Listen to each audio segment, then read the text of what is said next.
Gracias, Diego, muy amable, y gracias a todos los que nos están escuchando y nos están viendo a través de las redes sociales. Pues, como les comentaba Diego, pues mi nombre es Cristian Labarreda, yo soy ingeniero en sistemas, egresado de San Carlos, ya tengo más de 25 años de experiencia en asesorar y ayudar a empresas de tecnología, bueno, y a empresas de cualquier otra industria a adoptar tecnologías disruptivas. En esta ocasión, pues vamos a hablar justamente de eso, vamos a hablar de tecnologías exponenciales, cómo es que estas tecnologías están cambiando las industrias, no solamente del primer mundo, de Europa, de Estados Unidos, de Asia, sino que también de nuestros países en Centroamérica, en Guatemala especialmente. Entonces, les voy a contar un poquito al principio de cuál va a ser el tema de el tema de la charla, cómo lo vamos a distribuir. Vamos a tener también un espacio para preguntas a través del chat. O sea, si alguien quiere en algún momento hacer alguna pregunta o consultar algo, pues podemos hacerlo a través del chat y Sergio, pues con mucho gusto nos va a estar leyendo las preguntas a lo largo de la exposición y pues podemos, en cualquier momento me interrumpen y podemos aclarar cualquier duda. Entonces, realmente nos vamos a enfocar en tecnologías exponenciales y primero vamos a ver a qué nos referimos con tecnologías exponenciales o tecnologías disruptivas y luego vamos a hablar de estas cuatro grandes áreas de estas tecnologías que nos van a afectar en nuestro día a día. Estamos hablando de la nanotecnología, estamos hablando de la biotecnología, estamos hablando de la cognosciencia y de la infotecnología. Entonces, todas estas van a ser como digamos que esas áreas grandes de tecnología que están cambiando y que van a cambiar la forma en que trabajamos, la forma en que vivimos, la forma en que las demás ciencias están avanzando.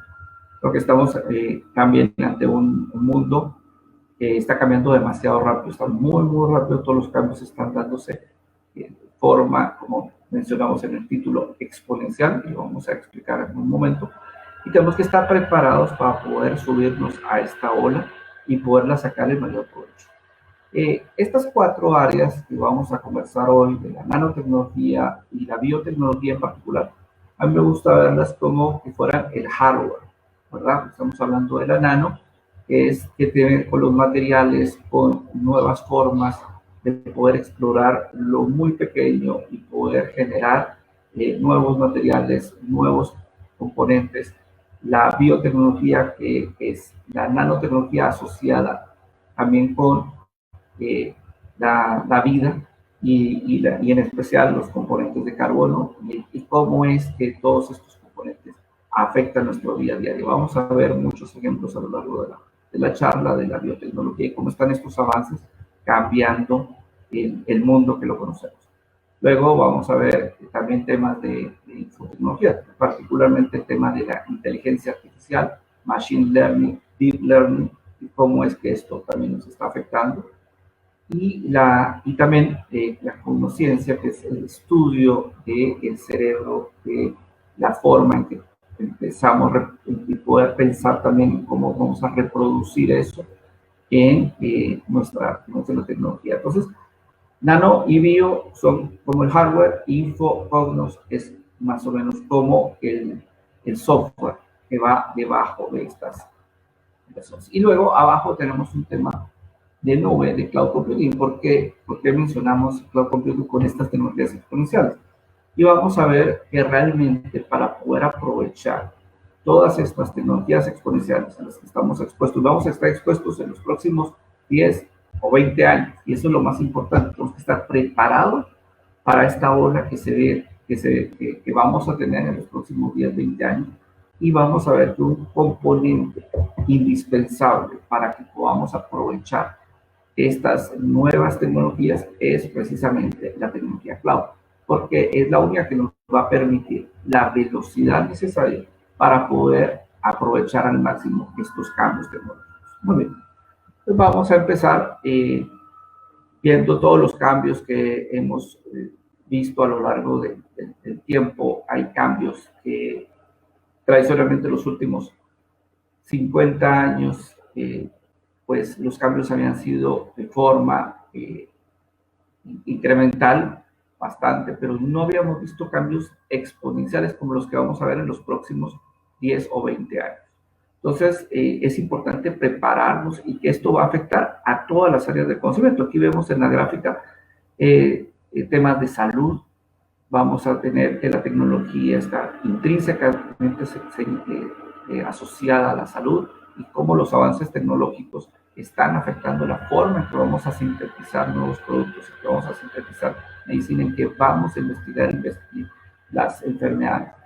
También en temas de transporte, en temas de robótica, en temas de comunicaciones, en temas de cómo trabajamos el día a día. Entonces, lo más importante es que todas estas áreas que van a estar afectadas por estos cambios tecnológicos van a estar sufriendo cambios muy, muy rápidos. A eso nos referimos por los cambios exponenciales. Y aquí me gusta citar a Arthur C. Clarke, que es un autor digamos que muchas personas conocen de divulgación científica, pero hay una cita que me gusta mencionar, que él menciona que toda tecnología lo suficientemente avanzada es indistinguible de la magia. Y esto nos lleva a que los cambios que vamos a ver en los próximos 20 años, probablemente lo que vamos a conversar hoy, vamos a pensar que es ciencia ficción, que es muy avanzado, que no estamos listos que eso va a ser un cambio que va a ocurrir quizás en 50 o 100 años. Pero lo que estamos viendo es que estamos justamente en el punto de inflexión donde la curva de cambio exponencial va a empezar a crecer significativamente. Y ese cambio tenemos que estar preparados para poderlo aprovechar, porque si no, lo que nos va a pasar es que esta bola de nieve, que es el cambio tecnológico, nos va a arrastrar. Y tenemos que tener cuidado también de identificar que estos cambios están ocurriendo y que son lo suficientemente ciertos, y que no es algo de ciencia ficción, no es de magia, lo que vamos a conversar, sino que es algo real y que tenemos que estar preparados para poderlos aprovechar más. Muy bien, bueno, los cambios exponenciales. Aquí al lado izquierdo tengo un tablero de ajedrez. ¿Y por qué lo traigo aquí a la presentación? Bueno, básicamente es porque hay una leyenda que un rey hindú tenía, bueno, le presentaron, el creador del ajedrez le presentó el juego al rey hindú, y el rey hindú le gustó tanto el juego que le dijo al inventor, bueno, le podía dar lo que él quisiera, que le pidiera lo que él quisiera y que el rey se lo iba a dar. Y el inventor le dijo, bueno, yo lo que quiero es un grano de arroz por cada, digamos, el primer cuadro del tablero, 2 granos en el segundo, el doble, 4 granos granos en el siguiente, 8, 16, 32, así, ir duplicando cada uno de los valores anteriores del cuadro anterior en el siguiente. Entonces, el rey, sin pensar demasiado en lo que le estaba pidiendo el inventor, pero dijo que estaba bien, que se lo concedió. Pero si vemos ese cambio exponencial, lo que sucede es que en los primeros cuadros, pues sí, son pequeños cambios, 1, 2, 4, 8, 16, 32, 64, 128, 256, 512, 1024, 2048, 4096. Y si se dan cuenta, estamos todavía en la segunda fila del tablero y apenas hemos llegado a 32.000 granos. Entonces es una cantidad muy pequeña, pero inmediatamente después empieza a crecer. Y a la tercera fila estamos llegando a los 8 millones. Y luego pasamos a 16 millones, 33 millones, 67 millones. Y así vamos y llegamos a los 2.000 millones a la mitad del tablero. Y quiero resaltar ese hecho y por eso le puse una línea roja a esa parte del tablero. ¿Por qué? Porque justamente en ese punto el cambio que se está dando es un cambio significativo, es un cambio exponencial. Y quiero resaltar el hecho de que ese siguiente cuadro que aparece en la quinta fila del tablero, lado izquierdo, ese que dice 4G, esos 4.000 millones solo ese cuadro representa más que la mitad del tablero anterior. ¿Por qué? Porque el último cuadro era 2000, el otro era 1000, tenemos 3000, 3500, 3200, 3100, y así nos vamos muy cercano a los 4000, pero no llegamos a los 4000. ¿Por qué? Porque solo ese cuadro representa la suma de todo lo que habíamos hecho anteriormente. Y eso es lo interesante del cambio exponencial, es lo que quiero representar en este ejemplo. Es decir, nosotros nos podemos sentir muy cómodos porque el cambio exponencial, las primeras etapas del cambio exponencial, pues no representan un cambio tan significativo. O sea, vamos avanzando, hay un cambio, pero no es tan significativo. De hecho, para todos los que son ingenieros acá, pues les va a gustar ver lo que está del lado derecho, pues que es una gráfica donde tenemos tres funciones. Y la primera función, pues es una función que todos conocemos, una función lineal, la roja, donde tenemos 50x. Es un 50x, es simplemente un crecimiento lineal. Vamos creciendo de 50 veces el valor anterior que me da, pero es un crecimiento lineal. Ahora, ¿qué es lo que sucede con esto? Tenemos también en la línea azul un crecimiento potencial, de una potencia. Aquí estamos hablando, por ejemplo, de x al cubo. Y nos damos cuenta, x al cubo va creciendo también de forma potencial, o sea, muy rápidamente. De hecho, intersecta a la línea de crecimiento lineal, del paso 7, y deja muy por atrás a la línea de crecimiento exponencial. Si se dan cuenta, la línea de crecimiento exponencial tiene una base muy, muy extensa. Vamos creciendo muy lentamente. De hecho, pasamos hasta el crecimiento lineal, lo pasamos hasta el paso número 9. Pero inmediatamente que después de que llegamos a ese paso 9, en el siguiente, que es el paso 10, no solamente pasamos al crecimiento lineal, sino que también al crecimiento potencial. Y de ahí en adelante es imparable. Ese crecimiento ya no va a tener competencia en ningún otro tipo de crecimiento que podamos representar en esta gráfica. Entonces, eso es interesante porque si nos damos cuenta qué es lo que está pasando en este momento. En este momento estamos justamente lo que les mencionaba al principio, estamos en un punto donde el progreso en cada una de estas ciencias exponenciales, pues ha sido un cambio que hemos podido digerir muy fácilmente porque todavía no estamos en ese punto de inflexión, pero vamos a llegar muy pronto a ese punto de inflexión. Entonces, estamos casi a la mitad del tablero, estamos casi en ese punto de inflexión donde la curva exponencial va a empezar a crecer. Entonces, ¿qué es lo que tenemos que hacer en este momento? Este momento es un momento crítico porque nos permite todavía poder adaptarnos y prepararnos para lo que viene en los próximos 10, 20 años. Y esos cambios van a ser, como vemos aquí en la gráfica, exponenciales. Tenemos que estar preparados para eso. Aquí vemos pues dos explicaciones un poquito más sobre el tema de los cambios exponenciales.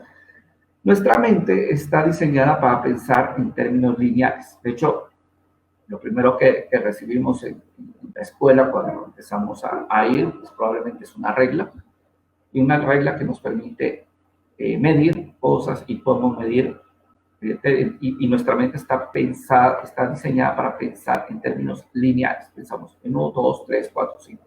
De hecho, 30 pasos lineales, pues solamente son 30 pasos, probablemente 30 metros. En cambio, 30 pasos exponenciales nos va a llevar no a 30 metros, sino que estamos hablando de 1.000 millones de metros. Y eso lo que nos representa son esos cambios exponenciales. Eso, de hecho, eso es 28 veces alrededor de la Tierra. Entonces, un cambio exponencial es realmente impresionante. ¿Y qué nos lleva a eso? Que muchas veces tendemos a pensar en los cambios como algo muy gradual y pensamos en lo que estaba pasando anteriormente para prepararnos. Pensamos en el pasado para prepararnos para el futuro. Pero lo que va a suceder en los próximos 10, 20 años es que ese futuro es tan diferente que ese pasado reciente que tenemos ya no nos va a servir para explicar, para hacer cambios tan significativos que vamos a tener que adaptarnos muy rápidamente. Si creemos que ahorita los cambios están pasando rápidamente y tenemos que adaptarnos rápidamente, lo que viene va a ser mucho más rápido. De hecho, Mafalda lo representa muy bien en esta frase: el futuro ya no es lo que era antes. Muy bien, vamos a empezar hablando de algunos de esos progresos que hemos visto y cómo es que se representan esos cambios exponenciales en lo que estamos conversando. Y uno de los casos típicos es estos cambios exponenciales tienen dos vertientes normalmente. Son cambios que nos permiten avanzar significativamente en una rama de la ciencia, avanzar significativamente en un campo especial, pero a la vez el costo que representa ese desarrollo va a bajar exponencialmente, mientras el tiempo que nos toma realizar esa labor también desciende exponencialmente. Y vamos a verlo en un caso concreto que me gusta mucho porque representa justamente este caso de crecimiento exponencial. Estamos hablando de la secuenciación del genoma humano. En el 2003, el proyecto de la secuenciación del genoma humano tuvo éxito por primera vez y logramos en ese año un hito que fue lograr secuenciar completamente el 100% del ADN de un ser humano. Eso fue un hito. El costo de ese proyecto fue, estamos hablando de $1.000 millones en ese año. ¿Y cuánto nos tomó lograr ese éxito? Fueron 13 años. Estamos hablando de que en el 1990 empezó el proyecto y en el 2003 logramos secuenciar ese primer genoma. Pero ¿qué ha pasado a lo largo de estos años, del 2003 hasta el 2020? Pues lo que vemos aquí en la tabla. El costo de secuenciar ese genoma se ha reducido significativamente. Hemos pasado de esos 1.000 millones a que hoy el costo de secuenciar el genoma completo, el genoma completo de un ser humano es de $100. Tenemos ya empresas que secuencian eso por $100. Yo tuve una secuencia parcial, se puede comprar fácilmente en internet por $99 en 23andMe, que es una empresa que secuencia parcialmente el genoma, pero ya hay empresas que secuencian completamente el genoma por $100. ¿Y cuánto tiempo nos toma? Pues vemos que el cambio también es exponencial. Estamos hablando de 13 años para secuenciar el primer genoma y ahora podemos tener una secuencia completa del genoma de un ser humano en 1 hora. ¿Y a qué nos va a llevar a eso? Si extrapolamos esta información hacia el futuro, vemos que probablemente en el 2025 el costo de secuenciar completamente el genoma humano va a ser de $10 y lo vamos a poder hacer en 1 minuto. Y esto nos abre toda la potencia de poder democratizar este tipo de tecnología. Y lo que nos va a llevar es que se abren las posibilidades de que si el costo es de $10 para secuenciar el genoma humano, pues fácilmente podemos tener la secuenciación de cualquier persona y podemos hacerlo en un tiempo muy, muy bajo. Esto va a ser algo que va a estar disponible para cualquier persona en el corto plazo. Estamos hablando de probablemente 5 años. Aquí hay un anuncio de esta empresa china que nos permite, esto fue hecho en marzo del año pasado, secuenciar completamente el genoma humano en $100. Entonces, vemos que estos cambios, pues, estas tendencias se siguen dando y que estamos a las puertas de un cambio significativo. ¿Qué otro cambio se da? Y podemos poner de ejemplo estos cambios exponenciales. Bueno, uno de los que hemos visto a lo largo del tiempo ha sido la ley de Moore en cuanto al número de transistores que tiene un microchip. Y es una ley que se ha venido cumpliendo desde 1965, cuando fue propuesta, no como una ley, sino más bien como una observación interesante de la información, extrapolando todos los datos que se tenía anteriormente, pues se ha dado esto. Y es interesante porque realmente esto no sea una ley física que tengamos que hacer ese crecimiento. Más bien, es uno de esos casos donde vemos que lo interesante en este ejemplo es Esta es una predicción que se se venía cumpliendo en 1965 hasta principios de los 80s, finales de los 80s, cuando lo que sucedió fue que el mercado y los fabricantes se dieron cuenta que esto era algo que ellos podían aspirar a tener. ¿Y qué pasa con eso? Cuando esto ya se vuelve algo por diseño, ya no es que simplemente se da al azar como en los primeros 20, 30 años que sucedió, se dio bastante, pues, digamos que fue un cambio que la tecnología nos iba llevando, pero a partir de los 80 esto fue por diseño. Ya las empresas como Intel llevaron esto a una práctica donde ellos cada 18 meses, cada 2 años aproximadamente, iba a duplicar el número de transistores dentro de los chips. Esto más o menos hasta el 2005, por ahí, pasó. Luego, a partir de ahí, lo que pasó a partir de 2005 hasta el 2018 que estamos, es que lo que sucedió fue que en lugar de meter más más transistores dentro de un microchip, lo que hacíamos es tener más chips dentro del mismo microprocesador. Son los famosos core, multicore, dual core, quad core y demás. Y luego ahora hay una tendencia muy interesante porque lo que está pasando es que estamos llegando digamos, al límite físico de los 7 nanómetros para tener, digamos, de miniaturización de los transistores. Y lo que va a suceder es que probablemente vamos a tener todavía cumplir la ley de Moore, pero llevando hacia procesadores más especializados. Ahí estamos viendo lo que está haciendo ARM, lo que está haciendo NVIDIA y otras compañías. Quizás ya Intel ya definitivamente no creo que vaya a cumplir más con la ley de Moore, pero hay otras empresas que toman la estafeta y que van a seguir creciendo. Y aquí ya estamos hablando ya de CPUs, de GPUs, de TPUs, de NPUs, y todos estos van a ser cada vez más especializados. Por ejemplo, los NPUs los utilizan los vehículos autónomos de Tesla. Lo que usan son esas NPUs. Y probablemente vamos a estar viendo unidades de procesamiento cada vez más especializadas y para mantener estos cambios exponenciales que nos permiten duplicar cada 2 años la capacidad de estos procesadores. De hecho, lo que vimos en NVIDIA y en ARM es que la duplicación de capacidad se llevaba a cabo en menos tiempo todavía. En los últimos años se ha duplicado en un año, cada año la capacidad, sobre todo para esos chips especializados, por ejemplo, en deep learning, en inteligencia artificial, ese tipo de cosas. ¿Qué más estamos viendo con cambios exponenciales? Bueno, aquí hay otro ejemplo que me gusta mucho y es el tema de la eficiencia de los paneles solares y su costo.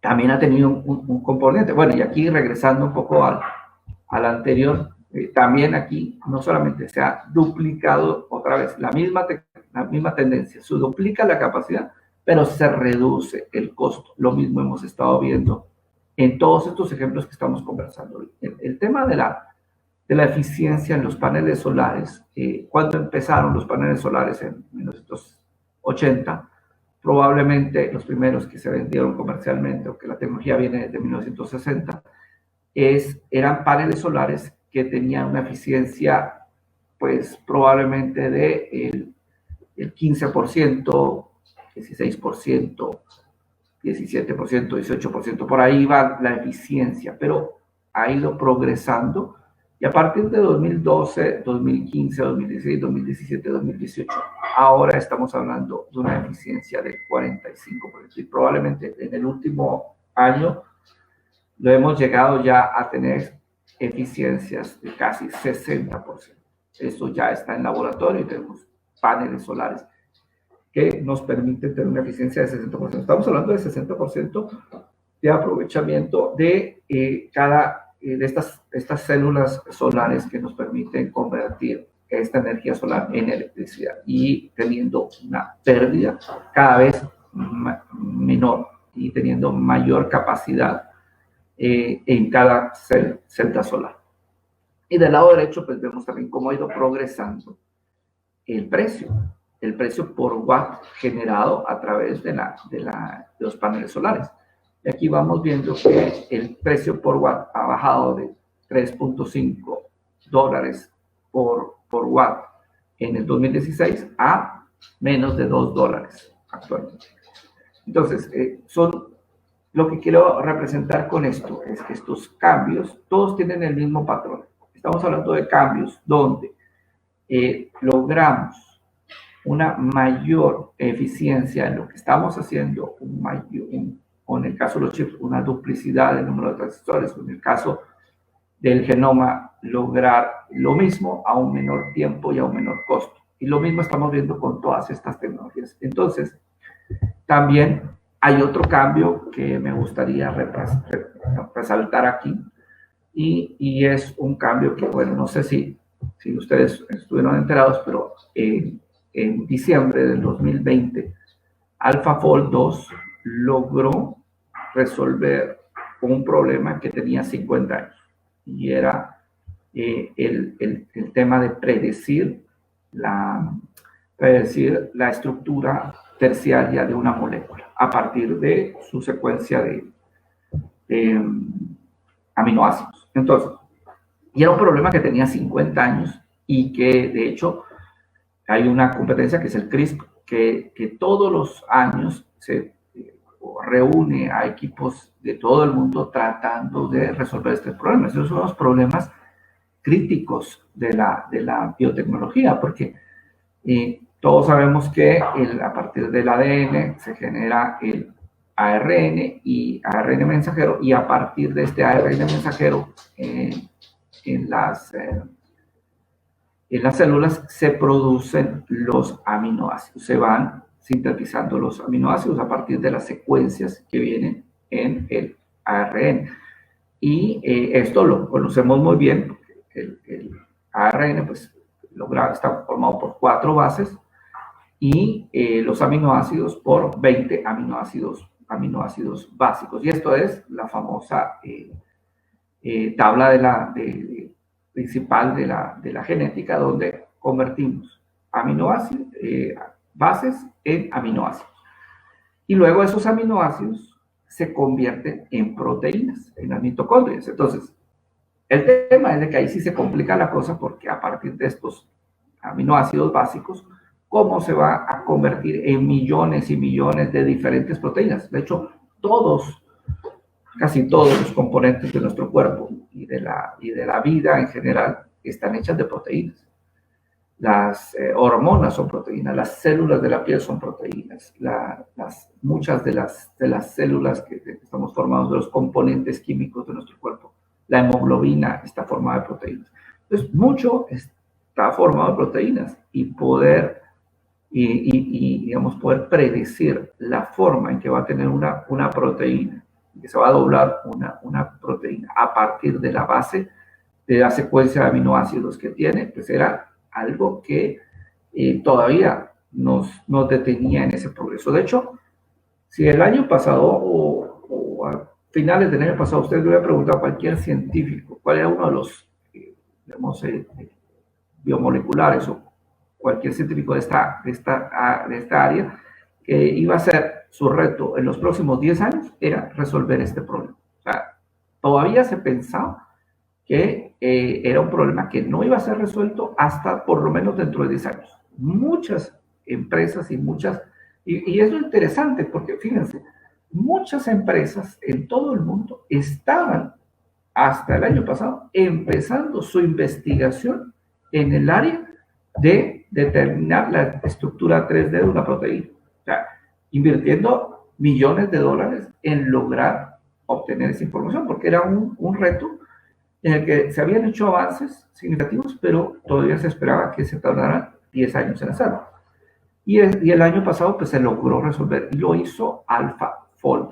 Y AlphaFold es muy interesante, porque AlphaFold no es una empresa de biotecnología. De hecho, AlphaFold es el nombre que se le da a esta red neuronal de Deep Learning que realizó esta proeza. Pero la empresa que lo hizo es DeepMind, es una empresa de Google.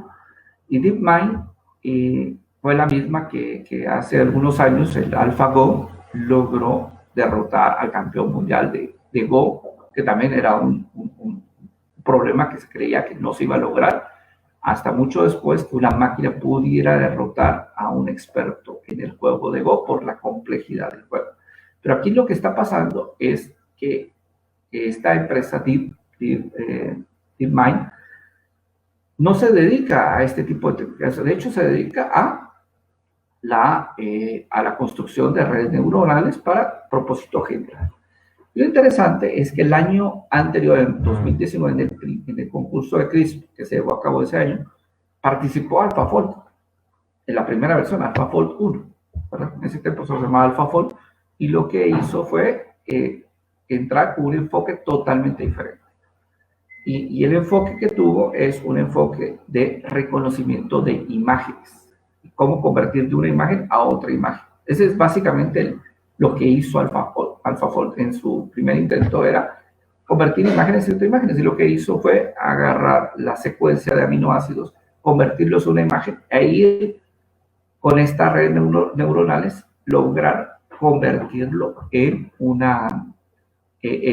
esa imagen que iba a ser la estructura 3D de la proteína. Y eso fue revolucionario. El primer año que AlphaFold, el año 2019, que participó en esta competencia, llegó de primer lugar en el primer intento que hizo. Y habían equipos que llevaban 5 o 10 años trabajando en esto, con un enfoque totalmente revolucionario. Y llegó a una exactitud de 50 y pico % en 2019. Mientras los demás, lo más que habían llegado era 40 a 50%. O sea, llegó a primer lugar, pero todavía lejos de resolver el problema. Este año, AlphaFold, con 21 millones de parámetros, logró la proeza de predecir en un 92% la gran mayoría de las proteínas que se hicieron. Entonces, ya habían, digamos que este es un estudio de doble ciego totalmente científico. Se espera que el paper se salga en los próximos meses de cómo se logró esta proeza. Pero el hecho es que este es un tema que abre la posibilidad de revolucionar la forma en que se van a producir las medicinas. Ya no vamos a tener medicinas a nivel molecular, sino que vamos a poder llegar hasta el nivel de la proteína. Eso es algo impresionante. Y todavía queda el siguiente reto, que ahora ya las personas pensaban que el siguiente reto, que es pronosticar la estructura cuaternaria de la proteína, que es básicamente cómo se unen las proteínas para formar una molécula. Eso iba a ser algo que nos iba a tomar otros 50 años para resolver, pero en vista de lo que acabamos de ver, es algo que probablemente vamos a ver resuelto en los próximos 5 años. Ese es otro de los retos que existen, ya no es CRISP, es Caspi, que es el nuevo reto de encontrar la estructura cuaternaria de una proteína. Pero bueno, todo esto es lo que estamos viendo que está ocurriendo, y cada vez, digamos, esto se va a ir democratizando más. Este modelo de Machine Learning, por cada una de estas proteínas que está analizando, pues probablemente se necesitan unas 3 o 4 días de entrenamiento de la red neuronal. De hecho, para hacer todo el análisis de todas las proteínas que se hicieron, pues se estima que se hicieron como unas 3 o 4 semanas de entrenamiento. Pero logramos ese nivel pero el costo de esto fue de varios millones de dólares. Lo que va a suceder es que ya una vez entrenado el modelo, esto lo podemos utilizar a una fracción del costo, porque ya lo más costoso, que es el entrenamiento de la red neuronal, ya existe. También, y para que tengan una idea, lograr esta proeza tomó a esta red neuronal 21 millones de parámetros. Pero hay redes neuronales que tienen muchísimos más parámetros. Por ejemplo, tenemos una red neuronal, la famosa GPT-3, que es una red neuronal para pronosticar generación de lenguaje. Eso es para resolver el problema de Alan Turing, de que podamos conversar con una computadora como si fuera un ser humano. Pues ya existe ese GPT-3 que tiene más de 275 mil millones de parámetros. Pero Google acaba de sacar una nueva red neuronal que tiene 600.000 millones de parámetros. Para que tengamos eso en perspectiva, eso son cantidades absurdas de parámetros y que hacen cada vez, digamos, eso ya era un hito, los 175.000 millones de parámetros, pero en el mismo año logramos llegar a 600.000. Lo que quiero decirles con esto es que estamos creciendo en complejidad de estas tecnologías a un ritmo exponencial. Ya lo estamos viendo, esos cambios exponenciales. Entonces, ¿qué es lo que va a pasar? Que inmediatamente vamos a estar expuestos comercialmente a estos cambios. Esto todavía está, muchos de estos cambios están en el área de la investigación, del desarrollo, pero inmediatamente después de que estos cambios se, digamos, madure y su costo empiece a bajar, lo que vamos a ver es una explosión de implicaciones comerciales que vamos a tener hacia adelante. Otro de los cambios exponenciales es esto que se está llevando a cabo también en el tema de la biotecnología, y son los cambios. Por ejemplo, se ha logrado extender la vida de un ratón hasta 4 veces. ¿Y qué es lo que sucede?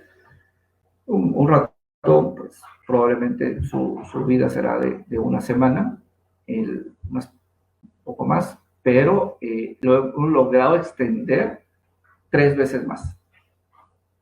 Eso quiere decir que ese ratón, si vivía una semana, ahora vive 3 semanas. Eso sería el equivalente de que un ser humano pueda vivir 300 años. Entonces, lo que estamos viendo es, y esa tecnología ya está disponible y a nivel de, digamos, pruebas con los animales, ya se conoce bastante bien cómo funciona. Y lo que vamos a ver es que los próximos 10 años va a haber un crecimiento exponencial en ese tipo de tecnología, se llama SENS. Para que esté interesado en esa tecnología, lo que se va a enfocar es en bueno, primero en la detener el envejecimiento y luego hacerlo retroceder. De hecho, aquí vemos este caso de la Fundación Matusalem, que está con el objetivo de lograr que para el 2030 las personas que tengan 90 años probablemente van a sentirse y estar como las personas de 50 años actualmente. Eso quiere decir que vamos a expandir la expectativa de vida, que actualmente pues, ha estado creciendo 1 o 2 años cada 10 años, a un punto donde podamos crecer, la expectativa de vida crezca casi al mismo ritmo que el tiempo. Es decir, por lo menos vamos a poder agregar 1 año más a nuestra expectativa de vida cada año. Y cuando lleguemos a ese punto, como decía Aubrey de Grey, es el punto de inflexión, donde a partir de ahí, pues, si estos cambios siguen creciendo, pues podemos seguirlo haciendo indefinidamente. Pero bueno, eso, como les decía, esos son los retos que ahora mismo suenan a ciencia ficción o suenan a magia, ¿verdad? Y se los había dicho desde el principio, cuando esta tecnología tan avanzada esté disponible, va a ser indistinguible para nosotros ahora, indistinguible a magia. Y muchas personas pensarán, esto es charlatanería, pero es simplemente predecir lo que un cambio exponencial pueda lograr en el periodo de tiempo que estamos considerando. Quizás no sea 2030, probablemente sea 2040, pero estamos en esa ruta.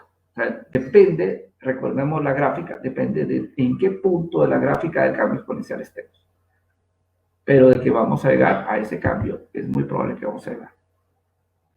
Aquí también, por último, les quiero mostrar este cambio que hemos tenido. Es un video de Boston Dynamics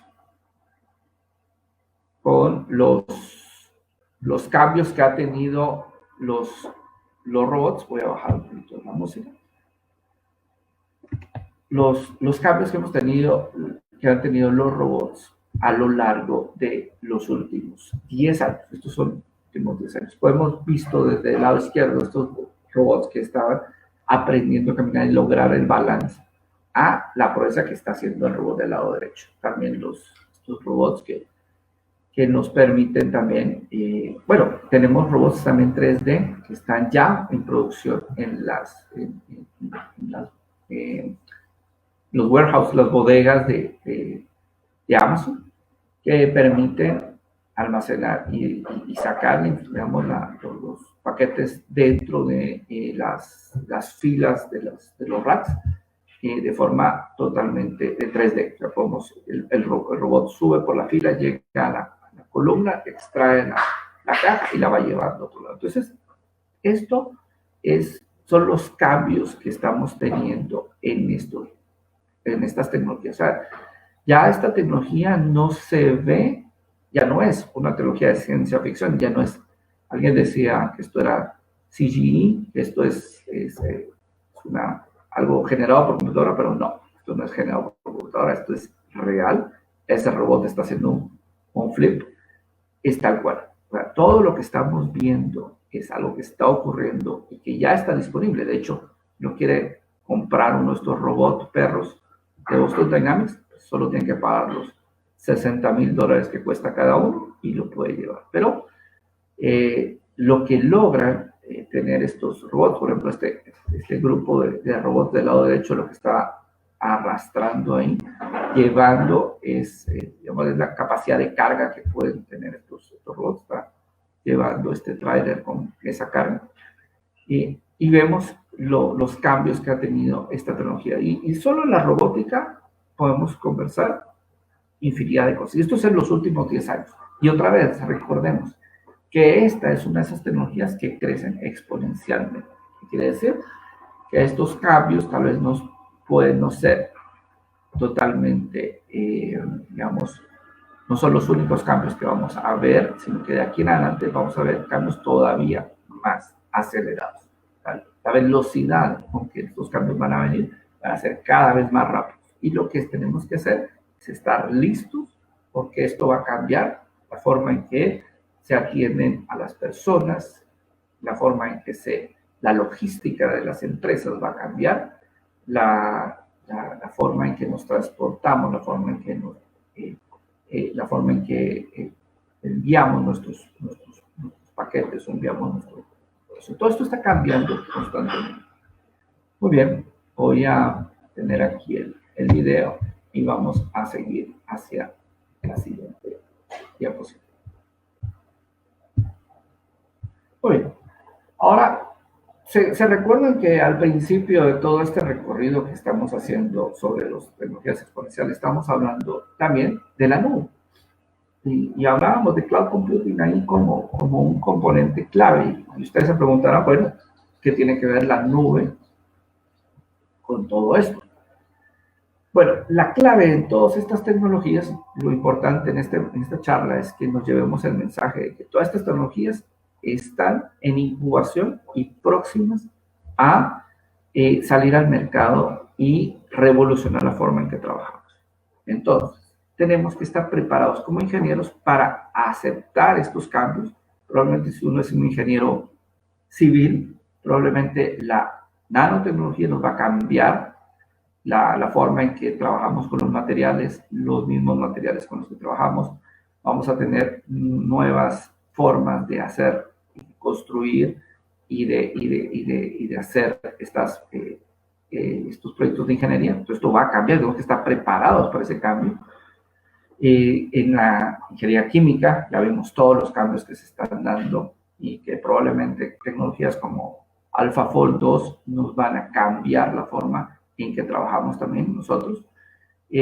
Probablemente un ingeniero eléctrico, viendo el tema de la energía solar, el tema de energía eólica, que son tecnologías que están creciendo exponencialmente, también van a tener impacto en la forma en que generamos, almacenamos la energía y la transmitimos.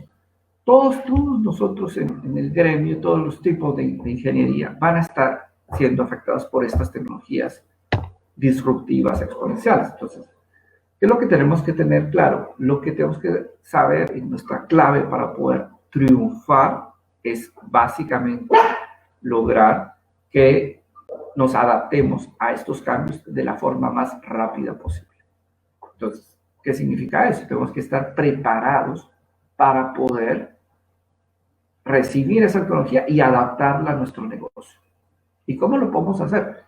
Pues una de las cosas claves que quiero que se ve en esta charla es que una de las formas de poder hacer que es clave es a través de la tecnología de nube. La nube tradicionalmente se piensa como servidores que están en data centers de terceros con almacenamiento y que se accede a través de Internet. Pero quiero que olvidémonos eso. Por el momento, sí, es una buena definición de nube, pero no es la que nos interesa. ¿Qué es en realidad la nube? ¿Qué es lo que nos permite la nube? La nube realmente es una poderosa forma de asimilar estas tecnologías nuevas y poderlas aprovechar en los nuevos. ¿Por qué? Porque nos permite la agilidad que necesitamos. Si no estamos en la nube, no vamos a tener la rapidez para adoptar un modelo de machine learning con redes neuronales, por ejemplo. No la podemos adoptar a nuestra tecnología porque no tenemos la infraestructura para poder entrenar un modelo. Quizás podemos tener el modelo, tampoco podemos consumirlo. Entonces, ¿qué necesitamos? Una infraestructura que nos permita hacerlo, y eso es la nube. Que si vamos a ver el tema de la robótica y de la logística, ¿cómo vamos a trabajar con todo esto? Probablemente necesito una infraestructura de IoT que me dé soporte a esto. ¿Y dónde la voy a tener? Probablemente en la nube. Entonces, la nube la tenemos que pensar como un habilitador de negocios. Y aquí hay un pensamiento que quiero que se lleven también en este día, y es interesante, como la edad promedio de una compañía dura en la lista del Fortune 500. Es decir, esas 500 empresas más grandes del mundo, o sea, estamos hablando de las empresas más grandes, dominantes, y que están totalmente, digamos, controlando la forma en que hacemos negocios. Esas empresas, las 500 empresas más grandes del mundo, están en esta lista. ¿Y por cuánto tiempo están en esta lista? Entonces veamos la tabla que aparece aquí y vemos que en 1965, 1980, la edad promedio que permanecían en esa lista eran 30 a 35 años.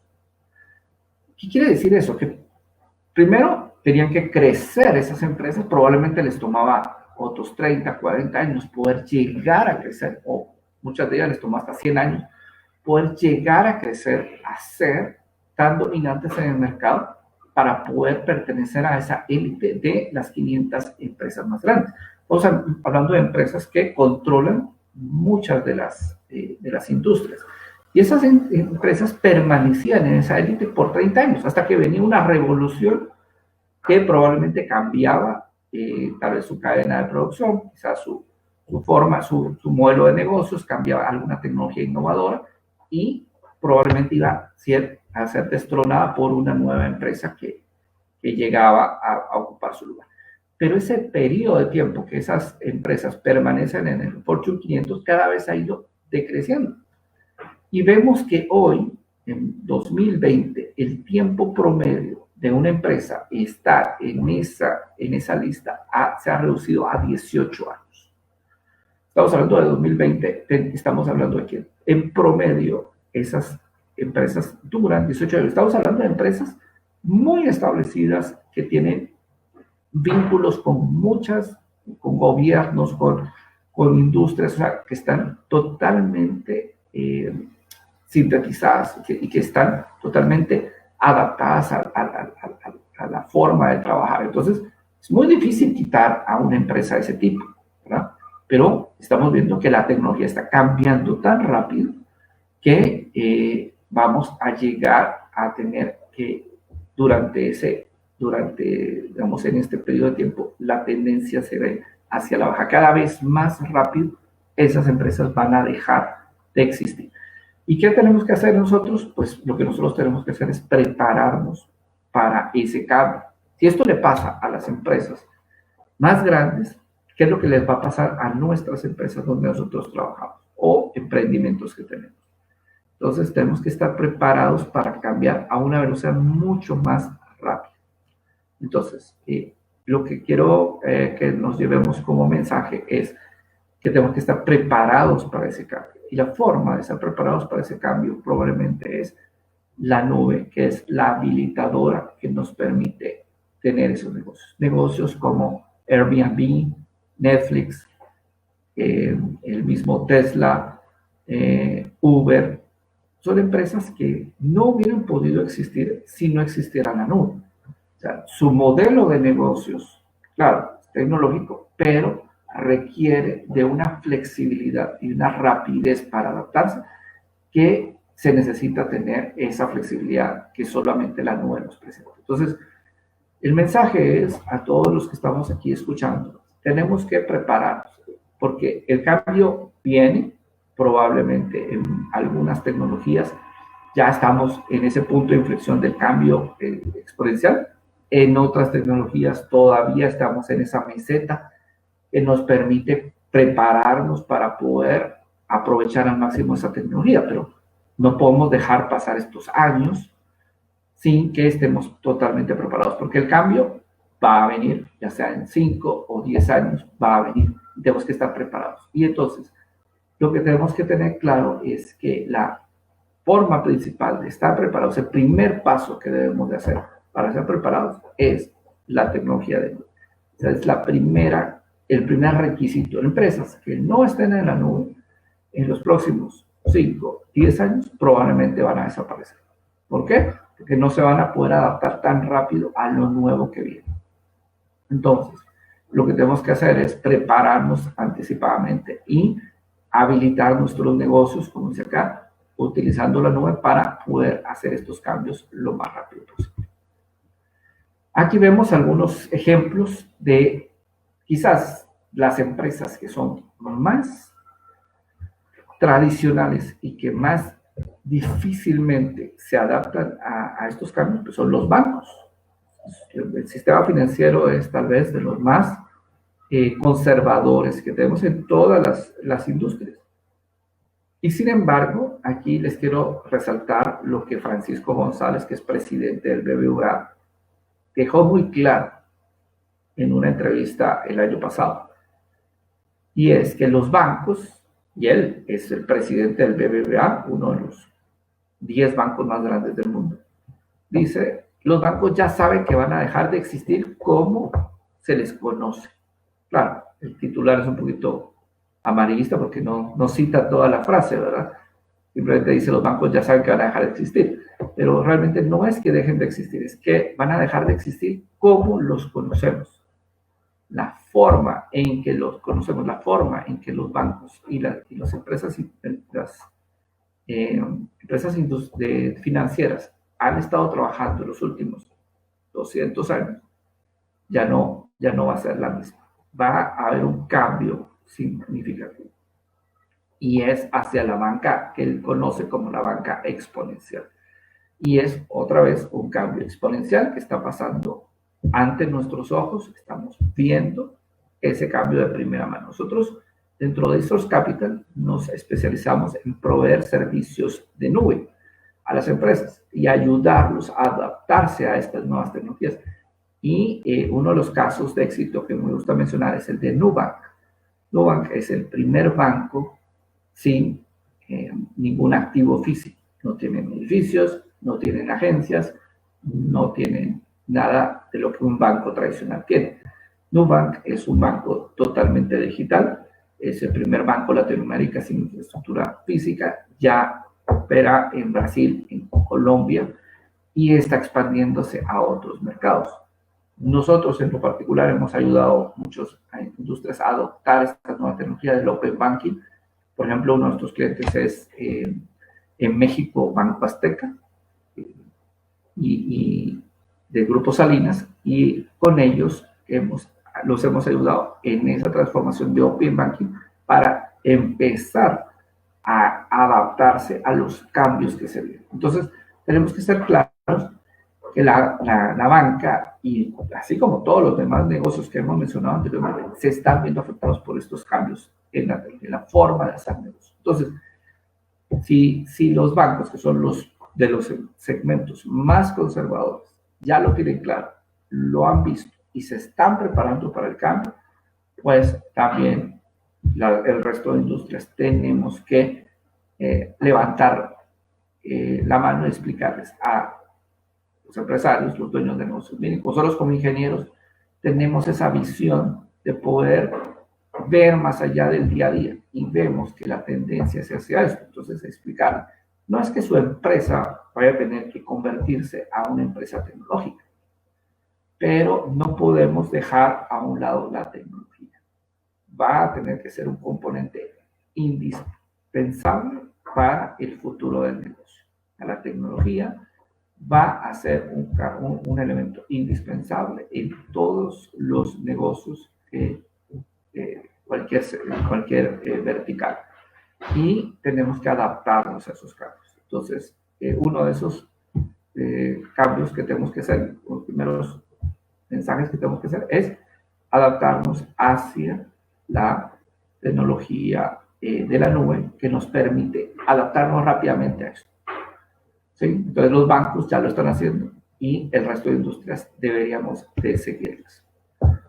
Muy bien, pues no me queda más que agradecerles a todos por su tiempo. Estamos abiertos un espacio a las preguntas y los comentarios